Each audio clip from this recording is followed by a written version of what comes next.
Advance இல்ல, வாடகை இல்ல. இங்க ஒருத்தர் வீட்ல உட்காந்துக்கிட்டே மாசம் 50,000 ரூபாய் சம்பாதிக்கிறாரு. எப்படின்னு தெரிஞ்சுக்கணுமா? ஃப்ரீடம் ஆப்பை இப்பவே டவுன்லோட் பண்ணுங்க.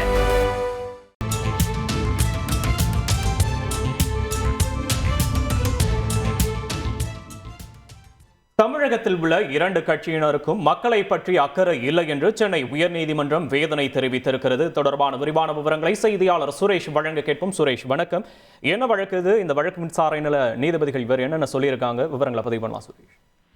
வணக்கம். அதாவது கடந்த 2022ஆம் ஆண்டு ஜூலை மாதம் அதிமுக பொதுக்குழு கூட்டம் நடைபெற்ற போது கட்சி அலுவலகத்துக்குள் அத்துமீறி நுழைந்து ஆவணங்களை எடுத்துச் சென்றதாக ஒரு வழக்கானது பதிவு செய்யப்பட்டது. அதாவது பன்னீர்செல்வம் அணியினருக்கு எதிராக.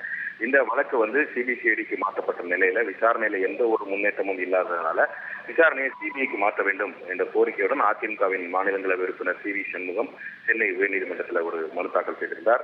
இந்த மனு நீதிபதி வேல்முருகன் முன்பு விசாரணைக்கு வந்தபோது காவல்துறை தரப்புரை இந்த வழக்கு தொடர்பாக 114 ஆவணங்கள் கைப்பற்றப்பட்டு சைதாப்பேட்டை நீதிமன்றத்தில் சமர்ப்பிக்கப்பட்டிருக்கிறது. அந்த ஆவணத்துடைய நகல் மனுதாரருக்கு வழங்கப்பட்டிருக்கிறது என்று தெரிவித்தார். மேலும் 300க்கும் மேற்பட்டோர் இந்த வழக்கில் குற்றம் சேர்க்கப்பட்டுள்ளதாகவும் ஏற்கனவே 100 பேர் முன்ஜாமீன் வழங்கி விசாரணைக்கு ஒத்துழைப்பு வழங்கி வந்திருக்கிறார்கள்.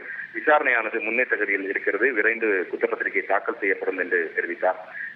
அப்போது குறுக்கிட்ட நீதிபதி தர்மபுரி பஸ் எரிப்பு சம்பவத்தை சுட்டிக்காட்டி கல்லூரி மாணவிகளை எரித்த கட்சியினர் தற்போது தண்டனை குறைப்பு பெற்று விடுதலையாகி விட்டார்கள். அவர்களுக்கு தியாகி பட்டம் கொடுத்தது இங்குதான் நடக்கிறது என்ற ஒரு வேதனையை குறிப்பிட்டார். மேலும் 2 கட்சிகளுக்கும் மக்களை பற்றிய அக்கறை இல்லை என்றும் சொந்த கட்சியை பற்றி மட்டும்தான் அவர்களுக்கு அக்கறை இருக்கிறது என்று சுட்டிக்காட்டிய நீதிபதி உங்களுடைய வழக்குகளை மட்டும் விசாரித்தால் போதுமா, வேறு வழக்குகள் இல்லையா என்ற ஒரு கேள்வியை எழுப்பினார்.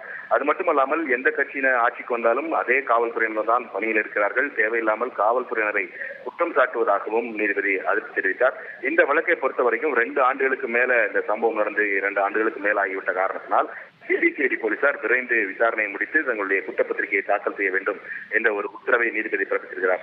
இதே போல ஒரு அவதூறு வழக்கை ரத்து செய்ய வேண்டும் என்று முன்னாள் அமைச்சர் செல்லூர் ராஜு தாக்கல் செய்த வழக்கும் நீதிபதி வேல்முருகன் முன்பு விசாரணைக்கு வந்தது. அப்போது எதிர்கட்சி எம்எல்ஏ என்ற அடிப்படையில் தன்னுடைய ஜனநாயக கடமையை ஆற்றியதாக செல்லூர் ராஜு தரப்பில் வாதங்கள் முன்வைக்கப்பட்டன.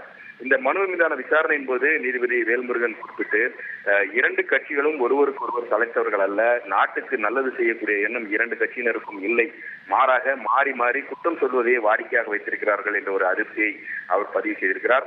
மேலும் தங்களுடைய இருப்பை தக்க வைத்துக் கொள்வதற்காக இதுபோன்று இருதரப்பும் மாறி மாறி குறை சொல்வதாக நீதிபதி தெரிவித்தார்.